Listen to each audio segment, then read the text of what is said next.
My relationship with sports is a fairly typical one for an effeminate kid growing up in the 70s and 80s. Short story, I grew to hate them.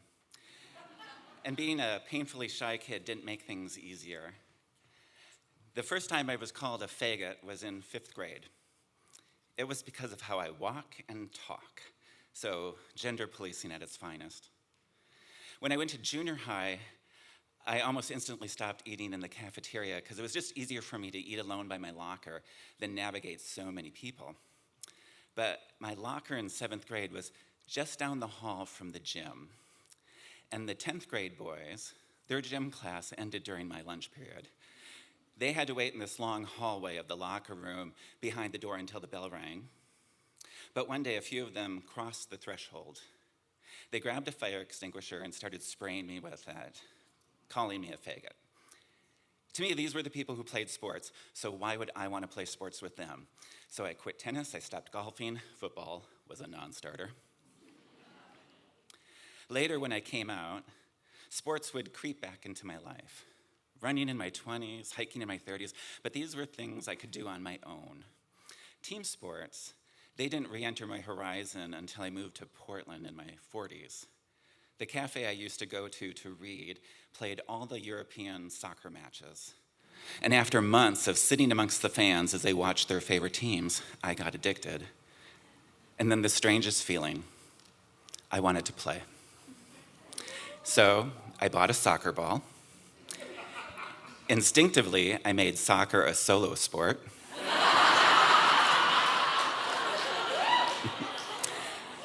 I used to go down to the garage of my building early in the morning when no one could see me to kick the ball around. So at this point, I'm still shy, hardly butch, and incredibly insecure. And now to boot, I discover I have no coordination and I flinch. Even just kicking the ball against the wall, so my own kick. As it came back to me, I flinched. Meanwhile, I had started going to the Portland Timbers soccer matches, and during one game, after a spectacular goal, I turned to the stranger next to me to give him a high five.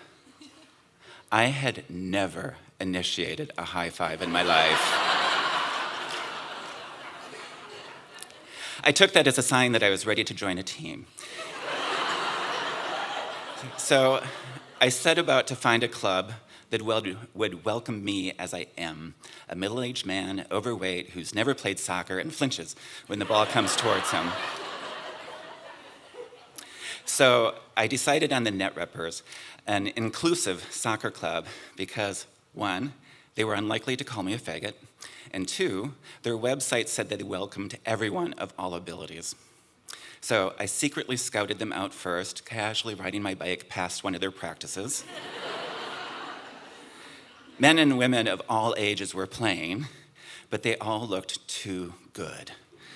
So I emailed the team asking if they really welcomed everyone, even beginners who had never played. Instantly, I got messages back to reassure me that they did. So with butterflies in my stomach, I went to my first practice. One of the players, hearing that I had never played before, took me aside to show me some of the very basics before we joined everyone else in the drills. And then the second half was a scrimmage, my first time playing a game. They put me in as defender, the big guy who probably can't run. I wanted to yell, "Didn't they tell you I flinch?" But they discovered that on their own pretty quick. And I whiffed. How do you miss a soccer ball? And half the time it was stationary. And I got winded, just running onto the pitch. But I also took a ball to the chest, blocking a cross shot. And I sent a forward flying to the ground just by leaning slightly. That was advice from my fellow defender. He said, "You're a big guy. They're going to bounce right off you." And they did. After practice, I thanked the captain and said my goodbyes. And to me, he said, "Great job today. We'll see you next week." He was talking to me. I was so ecstatic as I biked away, already looking forward to next week's practice. Only later did it dawn on me. This was an experience I deserved decades earlier. Thank you.